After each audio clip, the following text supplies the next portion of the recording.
Fairy Tales by Sabine Baring Gould. The Babes in the Wood. There lived once on a time a father in Norfolk who had two little children with his wife. One was a fine and pretty boy, not passing 3 years old. The other a girl more young than he, and framed in beauty's mould.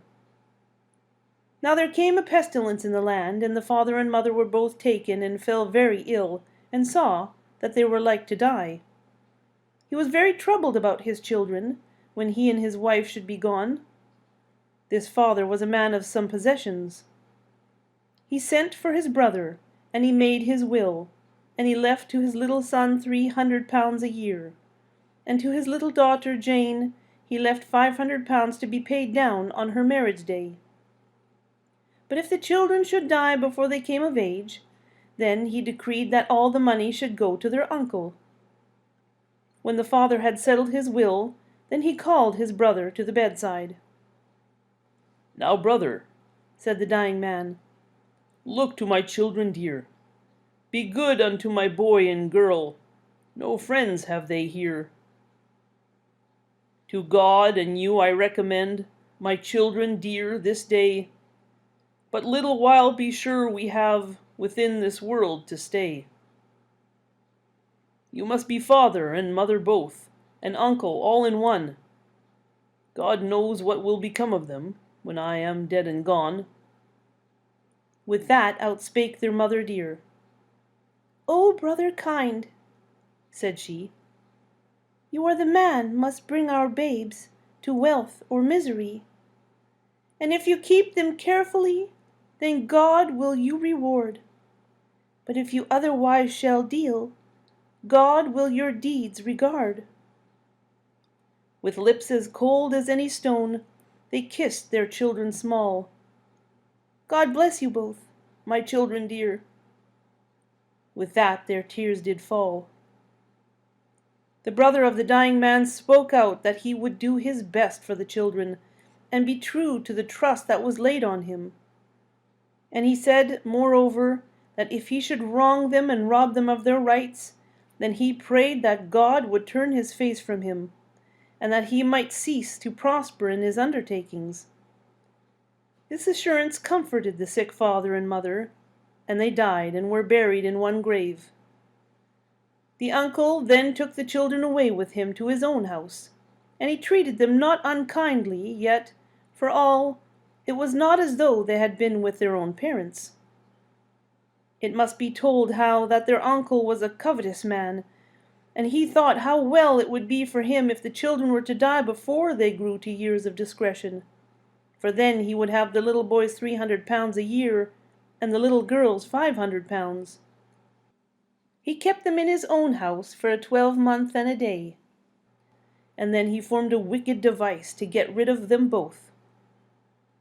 There were 2 wicked men who lived not far off, who were ready to do any bad act if paid for it, and he sent for these men, and bargained with them to take the babes out into the green wood, and to kill them there. His wife, their aunt, was a good and kind woman, and would never have consented to such wickedness, whatever gain it might bring. So he told her an artful tale, that it was his purpose to send the children to a friend of his in London, who would see to their schooling. He then gave over the 2 children to the men with whom he had agreed, and told them that they were going to London, where were toy shops, and as many toys to be had for the asking as their hearts could desire. Away then went those pretty babes, rejoicing at that tide, rejoicing with a merry mind, they would a cock-horse ride. The 2 men conveyed them into the wood, and as they went, the children talked to them of what they would do when they got all the pretty toys in London town. And one of the men, who was softer hearted than the other, became sorry for what he had taken in hand to do. But the second man was hard, and he would not listen to his fellow, and said he would kill them outright. So they fell from words to blows, and they drew their swords and fought, and he who was most merciful in heart slew the other.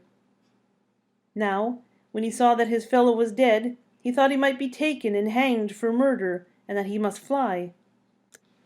But he could no ways see what he could do with the poor babes, who stood sobbing, frightened at seeing the men fighting.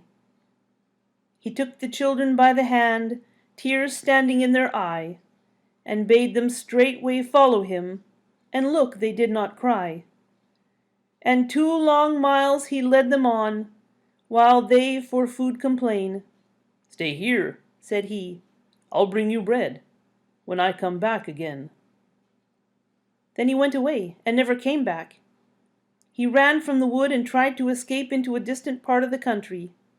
Now, he had brought the poor babes on very near to the edge of the wood, and not a mile from where there were some cottages. And he thought that they would make their way out from under the trees and be found by kind and good people, who would give them food and shelter. But the poor little children were so frightened and confused that they did not understand in which direction to go. They waited a long while for the man, and, as he did not come back, they wandered in the wood, and in place of getting out of it, by a sad mishap they turned and went back into its very depths. These pretty babes, all hand in hand, went wandering up and down, but never more could see the man approaching from the town. Their pretty lips with blackberries were all besmeared and dyed, but when came on the darksome night, they sat them down and cried. Thus wandered these poor innocents, till death did end their grief. In one another's arms they died, as wanting due relief. No burial this pretty pair of any man receives, but Robin Redbreast piously did cover them with leaves. It must now be told how that the wicked uncle got no rest in mind or body. Nothing prospered with him. His fields were blighted, and his cattle died in stall. His barns caught fire, and his substance wasted. He had sent his sons in a merchant ship to Portugal, and a violent storm arose, wrecked the vessel, and his sons were drowned. So badly did the uncle fare that in 7 years all his lands and goods were in pawn or lost, and himself smitten with an ague that never left him, but made him shiver and shake. As for the man who had left the babes in the wood, he was convicted of a robbery and thrown into prison.